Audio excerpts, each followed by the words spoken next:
కామినేని శ్రీనివాస్ గారు. అధ్యక్ష, అదే కామెంట్స్. 2014-15లో ఎక్కడా దేశంలో ఎక్కడా లేని విధంగా ల్యాండ్ పూలింగ్ అని సెల్ఫ్ సస్టైనింగ్ మోడల్లో అమరావతిని చేసి మోడీ గారి చేతులతో ప్రధానమంత్రి గారు ఆ రోజు వచ్చి చేస్తే నాకు ఇంకా గుర్తు అధ్యక్ష, 2019 మార్చిలో నేను ఆ దారిలో వెళ్తా ఉంటే లైట్లు ఎంతమంది పనిచేస్తున్నారు, 30,000 మంది అక్కడ పనిచేస్తున్నారు బాబు, డే అండ్ నైట్. అలాంటిది 2024 వచ్చేసరికి ఒక 15-18 అడుగుల అడవి, ఒక అడవిని క్రియేట్ చేశారు జగన్మోహన్ రెడ్డి గారు. ఒక రాజధాని అనుకున్న చోట్ల అడవి ఉండటమే కాదు, తెలుగు వాళ్ళందరూ ఎక్కడున్నా సరే ఆంధ్రప్రదేశ్ మీ రాజధాని ఏదంటే చెప్పుకోలేని సిగ్గుపడే పరిస్థితి క్రియేట్ చేశారు అధ్యక్ష. ఇప్పుడు చూస్తున్నాం నారాయణ గారు, కొందరు అధికారులు చూస్తున్నారు, బాబు చాలా కష్టం అండి, మిడ్ నైట్ కూడా ఆయన టెలికాన్ఫరెన్స్ వీడియో కాన్ఫరెన్స్ తీసుకుంటున్నారంట. అలా పనిచేస్తున్నారు, బాగా జరుగుతున్నాయి. కాకపోతే ఎక్కడ దేశంలో ఎక్కడా లేనట్టు గత ప్రభుత్వంలో ఒక స్పెషల్ మినిస్ట్రీ ఉండేది అధ్యక్ష, సకల శాఖ మంత్రి అని. ఆయన ఒక మన స్టేట్మెంట్ ఇచ్చారు అమరావతి. ఆయన కాదు, పులివెందుల ఎమ్మెల్యే గారు అసెంబ్లీకి రాకుండా ఆయన సెలెక్టెడ్ మీడియాలో ఆయన మాట్లాడుతున్నారు. ఆయన చెప్పాలి అమరావతి గురించి, ఆయన ఇప్పుడు ఏమనుకుంటున్నారు, 3 ముక్కలాట ఉందా ఏమైనా, ఆయన ఉద్దేశంలో ఏం జరిగిందో చెప్పాలి. ఒకసారి సభ్యులకి చాలామందికి తెలవని ఒక ఇంట్రెస్టింగ్ ఇష్యూ మీ ముందు చెప్తానంటే మైండ్ సెట్ ఎలా ఉంటుందని. ఒక సీనియర్ ఐఏఎస్ ఆఫీసర్ రిటైర్ అయిన తర్వాత 2020 మార్చి 15వ తారీఖు మార్నింగ్ 10 గంటలకి జగన్మోహన్ రెడ్డి గారు వస్తే సెంట్రల్ గవర్నమెంట్ నుంచి అడ్వైజ్ వచ్చిందండి, కరోనా సెకండ్ వేవ్ వస్తుంది, మనం చర్యలు తీసుకోవాలంటే ఏమీ లేదు. రాత్రి ఆయన నమ్మిన దేవుడు, అది తప్పు, ఎవరి దేవుడు వాళ్ళ గొప్ప, తప్పకుండా మనం కూడా గౌరవిస్తాం. ఆయన నమ్మిన దేవుడు ప్రభువు నాతో మాట్లాడాడు, కరోనా సెకండ్ వేవ్ రావటం లేదు, మీ డోంట్ బాదర్ అన్నాడు. వాళ్ళకి ఏం మాట్లాడాలో తెలవాలి. ఇంతలోకి బాంబు పేలింది. ఏది అంత ముందు రోజు చేసి ప్రెస్లో నిమ్మగడ్డ రమేష్ కుమార్ గారు పంచాయతీ ఎలక్షన్ పోస్ట్పోన్ చేశారు. ఇక ఆయన ఆ ఉగ్రరూపం చూసి వాళ్ళు భయపడిపోయారు. భయపడిపోతే నిజంగా కనుక అప్పుడే పంచాయతీ ఎలక్షన్ జరిగితే నిజంగా రాష్ట్రంలో ఇంకేందా సెకండ్ వేవ్ ఎంత ఉధృతంగా వచ్చిందో మనందరం చూసాం. మనం కూడా ఇళ్లలోంచి బయటికి వెళ్ళలేని పరిస్థితి అది. అందుకని అలా ఆ మైండ్ సెట్ ఏంటో మనకు తెలవదు. కానీ ఇప్పుడైనా ఆయన అమరావతి మీద ఆయన ఒపీనియన్ కూడా తెలవాలి. అట్లీస్ట్ హౌస్ రాపని ఇంటికాడైనా చెప్పాలి. ఇప్పుడే బుచ్చి తాత గారని లోకేష్ బాబు గారు చెప్పారు. నేను బుచ్చి బాబాయ్ అంట, నాకన్నా 2 ఏళ్ళు పెద్ద కాబట్టి. మేము ఉండగానే, ఇదే మా లాస్ట్ టర్ము, ఇదే ఉండగానే మాకు అమరావతి బిల్డింగ్లన్నీ నారాయణ గారు మీరు మాకు చూపిస్తారు, మనందరం మేము వెళ్ళి అక్కడ మా క్వార్టర్స్లో మేము ఉంటామని ఆశిస్తూ తప్పకుండా మీరు చేస్తున్నారని మనస్ఫూర్తిగా అభినందనలు తెలియజేస్తే అలా తీసుకుంటాం. ఈశ్వరరావు గారు 28 అని ఇచ్చారు. దీంట్లో టెండర్స్లో మాత్రం 28 ఫైనల్ కంప్లీషన్. దానికి కూడా కొంత అవసరమైతే ఒక అయిపోయింది సార్. కడుపు మంట సార్. దీంట్లో 2029లో పోనీ 2028 ఏప్రిల్లో బదులు 2028 డిసెంబర్లోకి కంప్లీట్ అయినా సంతోషమే.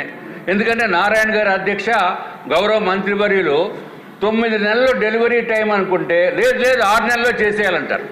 ఆ కాంట్రాక్టర్స్ ఏమో బాబు అవ్వదు కదా అంటారు. ఎందుకంటే నారాయణ గారు ఆలోచన వేరు, స్పీడ్ వేరు. ఆ స్పీడ్ని తట్టుకోవడం గురించి చాలా కష్టమవుతుంది.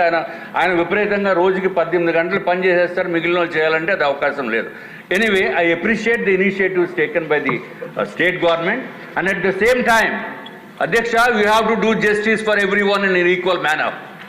పెద్దవాళ్ళకి ఒక న్యాయము, చిన్న కాంట్రాక్టర్స్ ఒక న్యాయం అనేది కాదు అధ్యక్ష. తప్పనిసరిగా మిగిలిన కాంట్రాక్టర్స్కి, అన్ని డిపార్ట్మెంట్స్కి కూడా మీ ద్వారా కన్సర్న్ మంత్రివర్యులు పిలిపించి కాంట్రాక్టర్స్ తోటి మీటింగ్ పెట్టి, బాబు నీ పరిస్థితి ఏంటి, నీ ప్రాబ్లం ఏంటి అని చెప్తేనే కానీ ఈ రాష్ట్రంలో కాంట్రాక్టర్స్ నిరసన వ్యక్తం చేసి బట్టలు ఇప్పుకుని తిరిగిన రోజులు ఉన్నాయి అధ్యక్ష, గౌరవ ఇదివరకు జగన్మోహన్ రెడ్డి గారి పరిపాలనలో.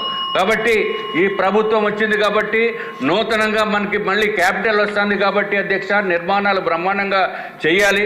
అంతకుముందు ఏదైతే నిర్మాణంలో పాలు పంచుకుందామని అనుకున్న వాళ్ళకి కూడా న్యాయం చేయవలసిన బాధ్యత తమరిపైన ఉంది అని చెప్పి నేను తెలియజేసుకున్నాం అధ్యక్ష.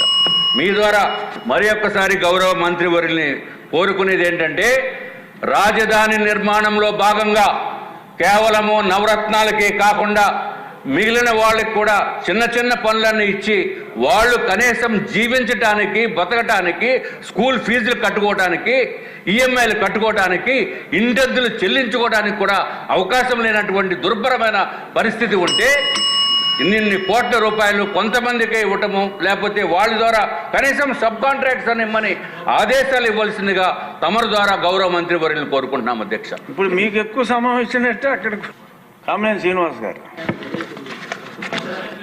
అధ్యక్ష, అదే కామెంట్స్. 2014-15లో ఎక్కడ దేశంలో ఎక్కడా లేని విధంగా ల్యాండ్ పూలింగ్ అని సెల్ఫ్ సస్టైనింగ్ మోడల్లో అమరావతిని చేసి మోడీ గారి చేతులతో ప్రధానమంత్రి గారు ఆ రోజు వచ్చి చేస్తే నాకు ఇంకా గుర్తు అధ్యక్ష, 2019 మార్చిలో నేను ఆ దారిలో వెళ్తా ఉంటే లైట్లు ఎంతమంది పనిచేస్తున్నారు, 30,000 మంది అక్కడ పనిచేస్తున్నారు బాబా, డే అండ్ నైట్.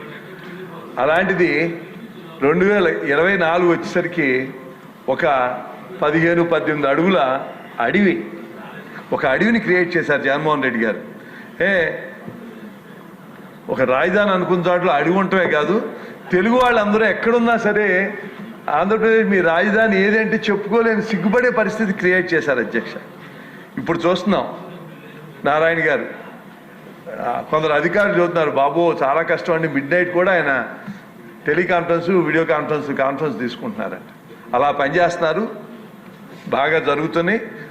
కాకపోతే ఎక్కడ దేశంలో ఎక్కడా లేనట్టు గత ప్రభుత్వంలో ఒక స్పెషల్ మినిస్ట్రీ ఉండేది అధ్యక్ష, సకల శాఖ మంత్రి అని. ఆయన ఒక మన స్టేట్మెంట్ ఇచ్చారు అమరావతి. ఆయన కాదు, పులివెందుల ఎమ్మెల్యే గారు అసెంబ్లీకి రాకుండా ఆయన సెలెక్టెడ్ మీడియాలో ఆయన మాట్లాడుతున్నారు. ఆయన చెప్పాలి అమరావతి గురించి, ఆయన ఇప్పుడు ఏమనుకుంటున్నారు, 3 ముక్కలాట ఉందా ఏమైనా, ఆయన ఉద్దేశంలో ఏం జరిగిందో చెప్పాలి.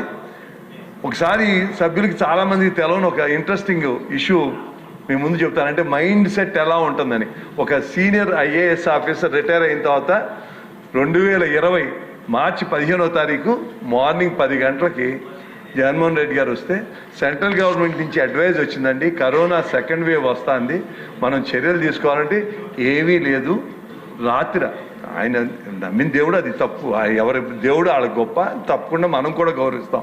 ఆయన నమ్మిన దేవుడు ప్రభు నాతో మాట్లాడాడు, కరోనా సెకండ్ వేవ్ రావటం లేదు, మీ డోంట్ బాదర్ అన్నాడు. వాళ్ళకి ఏం మాట్లాడాలో తెలవాలి. ఇంతలోకి బాంబు పేలింది. ఏది, అంత ముందు రోజు చేసి ప్రెస్లో నిమ్మగడ్డ రమేష్ కుమార్ గారు పంచాయతీ ఎలక్షన్ పోస్ట్పోన్ చేశారు. ఇక ఆయన ఆ ఉగ్రరూపం చూసి ఆడు భయపడిపోయారు. భయపడిపోతే నిజంగా కనుక అప్పుడే పంచాయతీ ఎలక్షన్ జరిగితే నిజంగా రాష్ట్రంలో ఇంకేందా సెకండ్ వేవ్ ఎంత ఉధృతంగా వచ్చిందో మనందరం చూసాం. మనం కూడా ఇళ్లలోంచి బయటికి వెళ్ళలేని పరిస్థితి అది. అందుకని అలా ఆ మైండ్ సెట్ ఏంటో మనకు తెలవదు. కానీ ఇప్పుడైనా ఆయన అమరావతి మీద ఆయన ఒపీనియన్ కూడా తెలవాలి. అట్లీస్ట్ హౌస్ రాకపోయినా ఇంటికాడైనా చెప్పాలి. ఇప్పుడే బుచ్చి తాత గారని లోకేష్ బాబు గారు చెప్పారు. నేను బుచ్చి బాబాయ్ అంట, నాకన్నా 2 ఏళ్ళు పెద్ద కాబట్టి. మేము ఉండగానే, ఇదే మా లాస్ట్ టర్ము, ఇదే ఉండగానే మాకు అమరావతి బిల్డింగ్లన్నీ నారాయణ గారు మీరు మాకు చూపిస్తారు, మనందరం మేము వెళ్ళి అక్కడ మా క్వార్టర్స్లో మేము ఉంటామని ఆశిస్తూ తప్పకుండా మీరు చేస్తున్నారని మనస్ఫూర్తిగా అభినందనలు తెలియజేస్తే అలా తీసుకుంటాం. ఈశ్వరరావు గారు 28 అని ఇచ్చారు. దీంట్లో టెండర్స్లో మాత్రం 28 ఫైనల్ కంప్లీషన్. దానికి కూడా కొంత అవసరమైతే ఒక అయిపోయింది సార్. కడుపు మంట సార్. దీంట్లో 2029లో పోనీ 2028 ఏప్రిల్లో బదులు 2028 డిసెంబర్లోకి కంప్లీట్ అయినా సంతోషమే. ఎందుకంటే నారాయణ గారి అధ్యక్ష గౌరవ మంత్రివర్యులు 9 నెలలు డెలివరీ టైం అనుకుంటే లేదు 6 నెలల్లో చేసేయాలంటారు. ఆ కాంట్రాక్టర్స్ ఏమో బాబు అవ్వదు కదా అంటారు. ఎందుకంటే నారాయణ గారు ఆలోచన వేరు, స్పీడ్ వేరు. ఆ స్పీడ్ని తట్టుకోవడం గురించి చాలా కష్టమవుతుంది. ఆయన విపరీతంగా రోజుకి 18 గంటలు పని చేసేస్తారు, మిగిలిన చేయాలంటే అది అవకాశం లేదు. Anyway, I appreciate the initiatives taken by the state government. And at the same time అధ్యక్ష, we have to do justice for everyone in equal manner. పెద్దవాళ్ళకి ఒక న్యాయము, చిన్న కాంట్రాక్టర్స్ ఒక న్యాయం అనేది కాదు అధ్యక్ష. తప్పనిసరిగా మిగిలిన కాంట్రాక్టర్స్కి, అన్ని డిపార్ట్మెంట్స్కి కూడా మీ ద్వారా కన్సర్న్ మంత్రివర్యులు పిలిపించి కాంట్రాక్టర్స్ తోటి మీటింగ్ పెట్టి, బాబు నీ పరిస్థితి ఏంటి, నీ ప్రాబ్లం ఏంటి అని చెప్తేనే కానీ ఈ రాష్ట్రంలో కాంట్రాక్టర్స్ నిరసన వ్యక్తం చేసి బట్టలిప్పుకుని తిరిగిన రోజులు ఉన్నాయి అధ్యక్ష, గౌరవ ఇదివరకు జగన్మోహన్ రెడ్డి గారి పరిపాలనలో. కాబట్టి ఈ ప్రభుత్వం వచ్చింది కాబట్టి, నూతనంగా మనకి మళ్ళీ క్యాపిటల్ వస్తుంది కాబట్టి అధ్యక్ష, నిర్మాణాలు బ్రహ్మాండంగా చేయాలి. అంతకుముందు ఏదైతే నిర్మాణంలో పాలు పంచుకుందామని అనుకున్న వాళ్ళకి కూడా న్యాయం చేయవలసిన బాధ్యత తమరిపైన ఉంది అని చెప్పి నేను తెలియజేసుకున్నాం అధ్యక్ష.